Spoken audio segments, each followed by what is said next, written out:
ท่านกำลังสิถวายผ้าเขาให้พ่อ ตัมปาลานิสัพพโพชนะหาลานิทิสุจิตามลานานิพุทธธรรมะสิเสด็จเทวะบูชนาสาญาเทมะสัสินะสังเทหินานิสิกานิสัสิกเตจานานิสัิกกานิสัตัมปาลานิสัพพโพชนะหาลานิทิสุจิตามลานานิพุทธธรรมะเจติญะโพธิลุกาบูชนาสาญาเทมะสัสินะสังหิงเทหิมานิสิกานิสัสิกเตจานานิสัิกกานิสัตัมปาลานิสัพพโพชนะหาลานิทิสุจิตามลานานิพุทธธรรมะ ถือกล้องให้เฮา ผู้ที่ลูกค้าบุคคลต่างๆจัด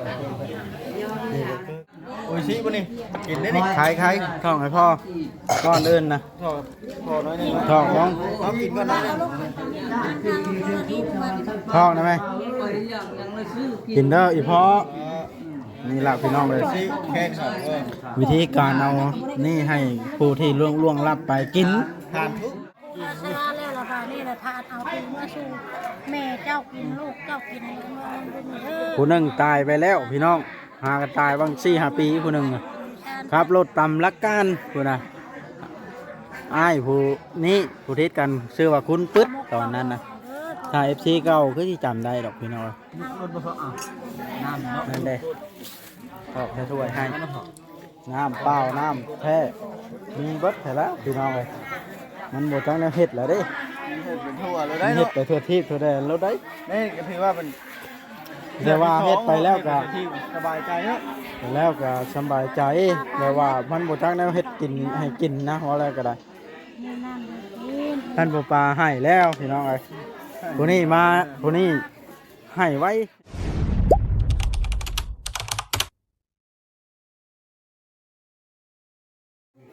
ท่านกำลังสิถวายผ้าเขาให้พ่อ ตัมปาลานิสัพพโพชนะหาลานิทิสุจิตามลานานิพุทธธรรมะสิเสด็จเทวะบูชนาสาญาเทมะสัสินะสังเทหินานิสิกานิสัสิกเตจานานิสัิกกานิสัตัมปาลานิสัพพโพชนะหาลานิทิสุจิตามลานานิพุทธธรรมะเจติญะโพธิลุกาบูชนาสาญาเทมะสัสินะสังหิงเทหิมานิสิกานิสัสิกเตจานานิสัิกกานิสัตัมปาลานิสัพพโพชนะหาลานิทิสุจิตามลานานิพุทธธรรมะ ถือกล้องให้เฮา ผู้ที่ลูกค้าบุคคลต่างๆ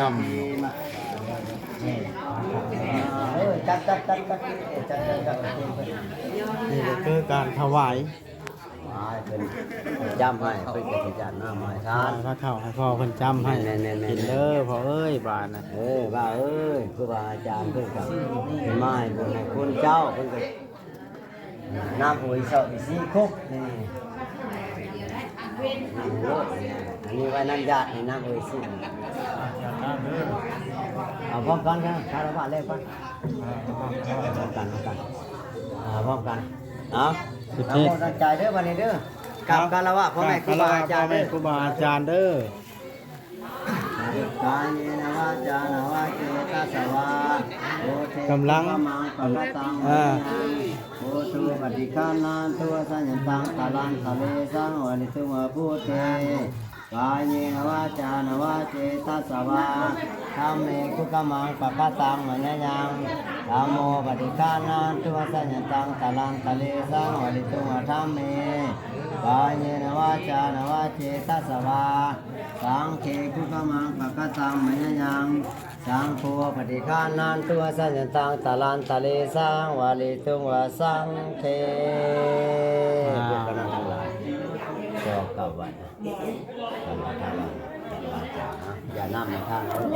น้ำเด้อ หยาดน้ ตังปฏิตังเด้อสัตตุสัมโพตุเรนตุสังสปาจันโทปนาลโสยถาเวสุโตยะลังอีตุโนภวันสาธุสัพพะโลโกวินาศตุมาเตภวัตวันตรายโยสุขิติกายุโกภวะภิวาทนาสิสัน ำแล้วพี่น้องทำไปเพื่อความสบายใจ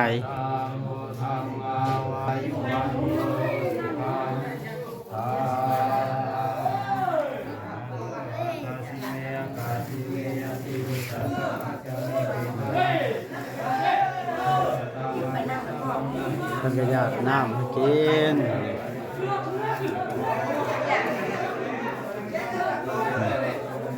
ลูกหลานกันก็น้อยคนน่ะแล้วกลางคืนก็หลายคนพี่น้องเพราะว่าเพิ่นสิมาอยู่โฮมกัน แต่ว่าลูกเต้ามาครบทั้ง6คนแล้วพี่น้องพอได้ลูกชายน่ะ8คนชายเบิดบ่มีผู้หญิงจักคนพี่น้องเอ้ยนี่จะเป็นลูกชายกกหมู่คือลุงเวียงนี่แล้วลูกชายกกหมู่ได้อันนี้เนาะ แมน จักคนรวมเบิดแล้วนะเว้าให้ซีพังรถเจ้านะ 8 8คน เสีย2 บ่แล้วโมโอ้เฮ็ดอะไร ให้เอาโอ้สร้างกันกันมาเราแม่เอาเลยก็ได้น้ำน้อยนะเราบ่ทันได้สร้างเอาบ่นะ ช่างนั้นได้บ่มีเบอร์โอ้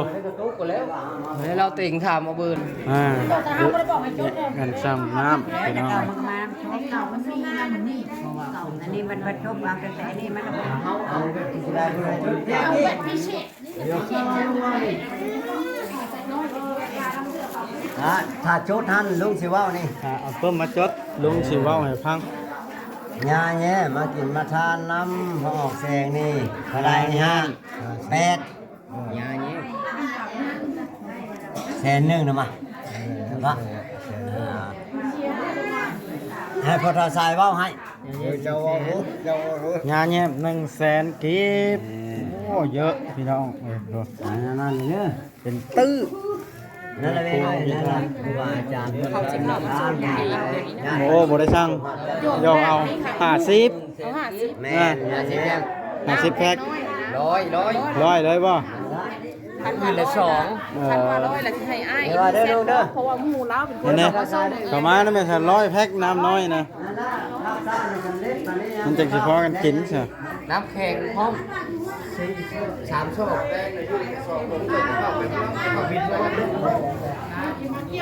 พิมพ์ใจนี่ที่ใดอันเจตนานี่ว่าวัดโรงงานนี่นะใช่ที่ไปสอนก็ไม่ได้ว่า ใช่แล้วไอ้ถูกแล้วบอกแล้ว งานแย้มเพราะนี้นะ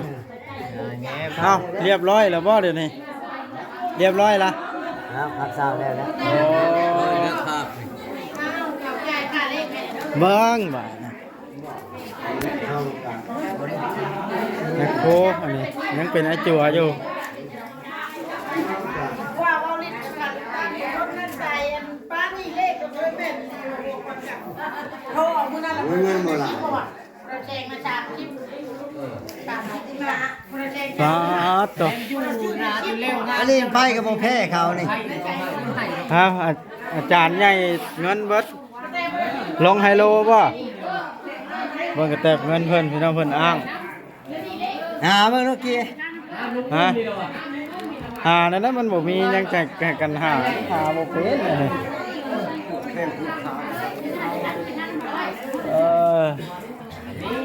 ฮะ อันนี้แย่มันเป็นท่านนะแสนกี้ โดย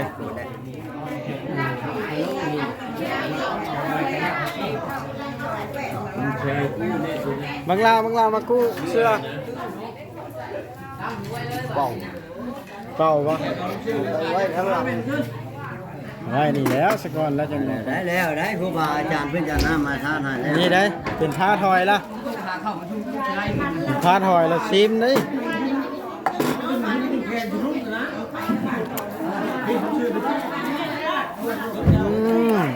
แล้ว แซ่บอีหลีพอยเอาพอเอาตับมันกินเด้ออีพอเอ้ยอ้าว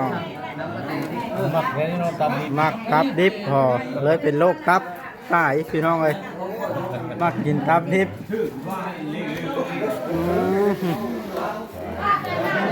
เป็นมากับมาจุดทูบบอกว่ามาเยี่ยมมายามกันพี่น้องเอ้ยเด็กพี่น้องบ้านใกล้บ้านไกลก็ได้ผู้เพิ่นรู้จัก บ้าเป็ดได้ให้เจ้าเราหลานได้ได้ให้เรา แน่ เป็ดแต่คนชอบไม่ต้องเป็นเล็กอยู่แหละ เพิ่งเอากินน้ำหน่อยเด้อพ่อเอ้ย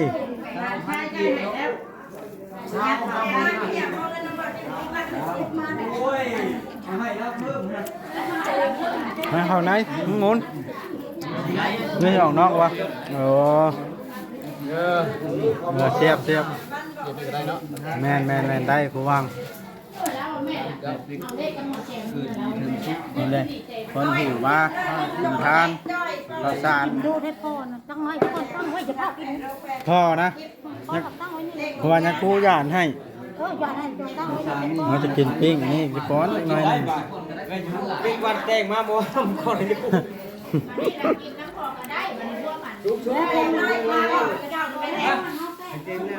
แดงเลย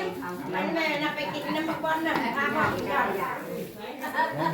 มาพ่อกินข้าว กินแล้วพ่อมันเอาตัวนี้ แดงน้อย มันถึงเส้น เป็นมานะพี่มูน่ะได้กินน้ำมันแดงน้อยบ้านนี่ก็กินน้ำพ่อเจ้าบ้านนี่ ฮักฮักบ่เป็นฮักเอาตัวเป็นปลาที่ป้าลูกดู ผู้ใดแต่งนี่นะ ไงถ้าเลือกกิน บ่ปกป้องแล้วพ่อกินข้าวกินน้ำ ขนาดนั้นก่อน มีผู้ชักมาให้พ่อหรือเปล่า กินรสเด้อเฮาอิ่มแล้วเฮาสิกินน้ำคำหนึ่งกินรสเฮา บ่ปกป้องก็บ่สิแม่เจ้ากินแล้วพ่อ เอาไปเอาแก่เอาให้แล้วอยู่บอกให้เจ้าเป็นหนี้เป็นชีนน้ำมันราคาจะเลขก็เมื่อ บ้านลูกกายอยู่จนแดงหัวหัว แล้วมึงกะ เราไปจากนอน คนเราเนี่ยเหรอวะมึงกะกูเชียงดังบังคับให้ กินเลยกว่าแม่กันเลยมาพ่อกินเลยกว่า ถ้าพ่อกิน เป็นแม่ว่าแต่งมาเลยให้รีบพักเด้อ แล้วผู้ใดคือเต้นเขาเต้นมันนั่งเองมันหนึ่งมันตัวกระเบื้องนี่หน่อย ผมว่าแล้วของทอดชามเขาเขาก็ขึ้นแต่เขาเต้นมัน เรามากินพักนั่นแหละ เล่นว่า นี่คนเคนให้เจือได้ได้ตัวจ้ำใส่กระโดดเจ็ดคำบุกกระตูจังกินกันอยากกินน้ำเพื่อ เจ็ดค คิดคำแล้วนะเขาจำ ำเต็มกระโตกเนาะ มันแม่แน่พวกเราเป็นเล่นนี่ว่าไหนกันนะคนว่าวันไหนก็ได้เป็นผู้ไม่ให้จับกับบุกคนเรา เส้นเ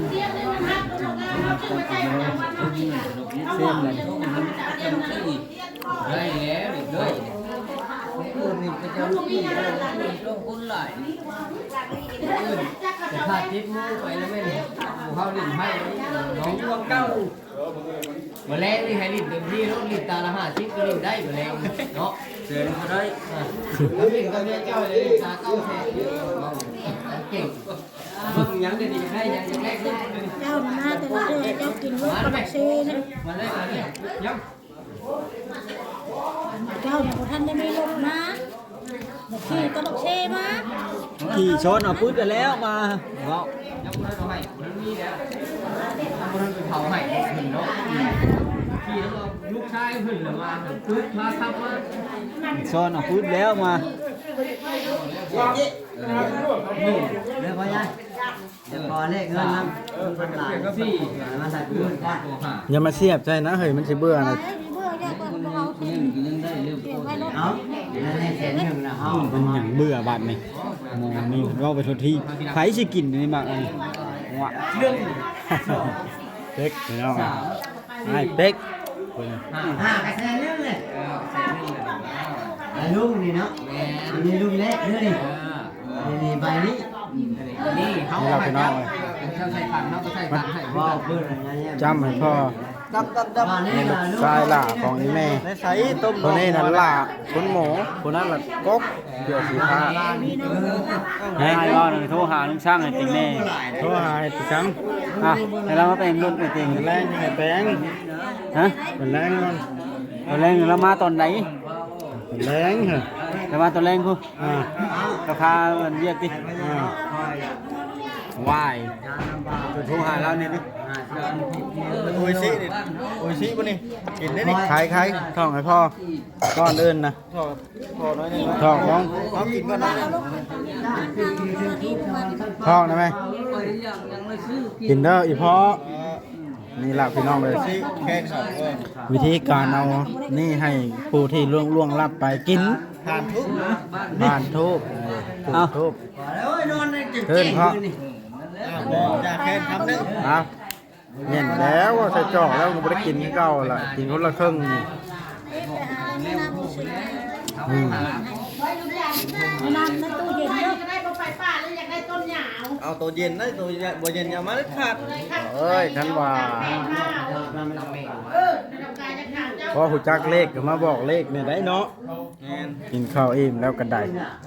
นี่ล่ะพี่น้องเอ้ยเอากระตั้งสติได้แล้วเนาะ ตั้งสติได้แล้ว ว่าปล่อยเพราะว่ามันเป็นกฎของโลก ตู้ไว้กลางเว้น คนบอกว่าจะเป็นไผ่พี่น้องเอ้ยในโลกใบนี้หรือวันนี้ ระหว่างในบางนึงอะไร ต้องตายอยู่แล้วพี่น้องเอ้ยเพราะว่าสิเป็นไผ่ในโลกนี่บ่มีไผ่อยู่คำท่าได้พี่น้องมีน้องชายหล่าเองอะไร ลูกหลานของพ่อ ลูกหลานของพี่พ่อกับพี่แม่ถ่ายรูปเนี่ย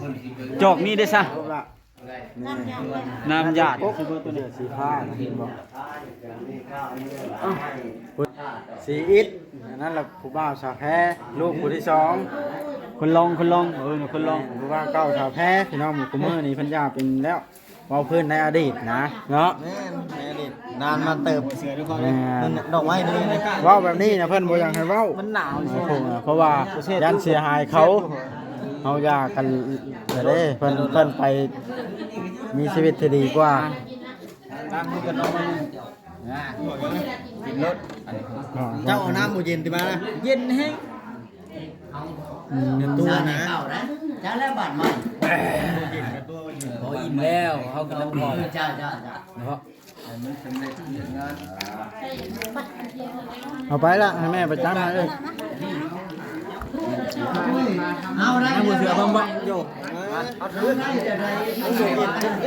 ปบ้านไปส่งให้นางธรณีพร้อมพี่น้อง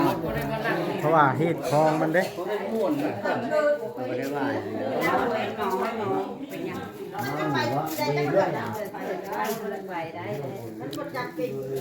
คือใครคือตัวบ่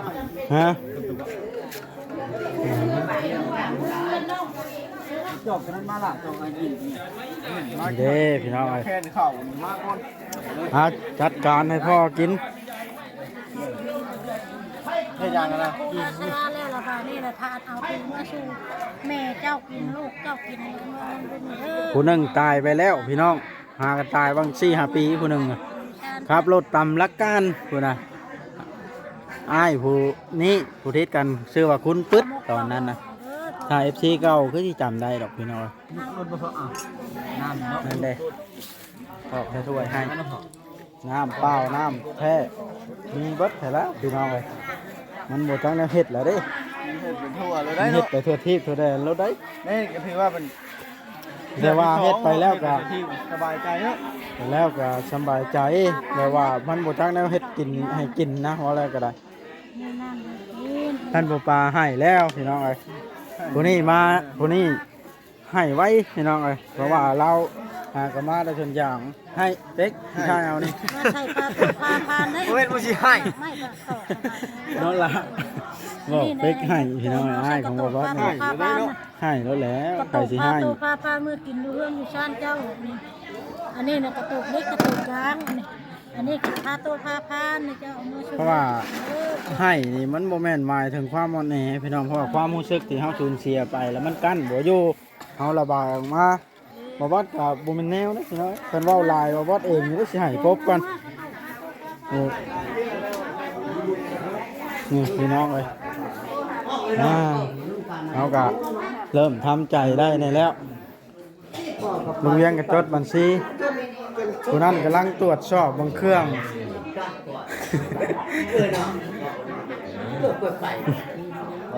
นี่ละพี่น้องเลยนี่มานั่งแบบคนนี้แหละ เผาลงศพย่านมีหมาแมวมาเนาะเศร้าหยังเดี๋ยวนี้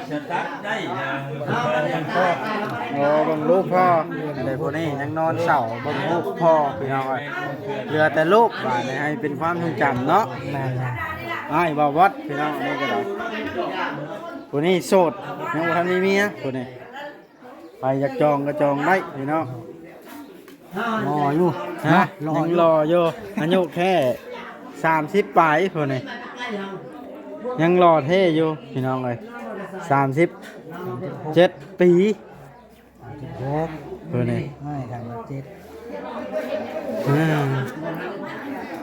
เงินคำกำแก้วตามต้นตามอันนี้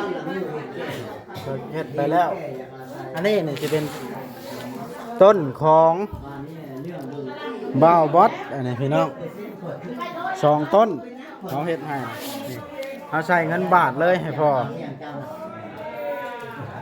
ต้นเงินกับต้นคำเพิ่นเชื่อกันว่า อันนี้ครอบครัวบ่าวบอสชาแนลที่เฮ็ดให้อีพ่อเอาเงินไปจ้างไปเกิดว่าซั่นพอได้บ่ทุกข์ยากกระดักกระร่อในเกิดชาติหน้าเป็นความเชื่อเอามุ้งกลางให้เพื่อย่านแมงไหม้แมงวันหมดแมงฮะ เรามาบริแซ่ อันนั่นสิเป็นเป็กพี่น้องเพิ่นอยากได้สัญญาณนำเฮาพี่น้องเอ้ย เฮ้ย เพิ่นก็เลยเว้าแนวนั้น เพื่อมันเลยเรียกครับมาทางนี้เรียนเนี่ย เอาพี่น้องไอ้คลิปนี้ก็สิได้จบคลิปลงซะก่อนพี่น้องเอ้ยครับพี่น้องเป็นกำลังใจให้คือเก่าพี่น้องเอ้ยจังได๋ก็ได้บอกว่าจะแต่ว่าความรู้สึกก็ สู้แล้วแต่ ปล่อยให้เวลาพี่น้องเอ้ยมันทำงานมันก็สิค่อยแบบว่าหายไปในความทรงจำมันเป็นกฎของโลกแต่ว่าเวลาเขาเกิดส่งเกิดพ่อเอาก็สิต่ำอยู่แต่ว่ามันก็ใครกว่าแบบยังไม่ไหม้ยังดีก่อนพี่น้อง แม่ไม่ได้ ครับพี่น้อง ได้ ได้บอกว่าเอาโอเคพี่น้องครับเป็นกำลังใจให้เก่าให้น้องเขาก็อยู่กันครบบางชีนับไปเบิ่ง1บ่วัด2 3 สองอันโอ่งอันมือแล้ว 4ที่ใช้น้องชายล่ะ เรื่องคนจูนเดียวกันนะ แล้วก็บ่าวโอลิเพิ่นยังไปซื้อเอาน้ำบ่ทันมาพี่น้องเอ้ยเพิ่นหาก็ไปซื้อน้ำกับเมียเพิ่นพุ่นน่ะเอาโอเคคลิปนี้ก็ได้พี่น้อง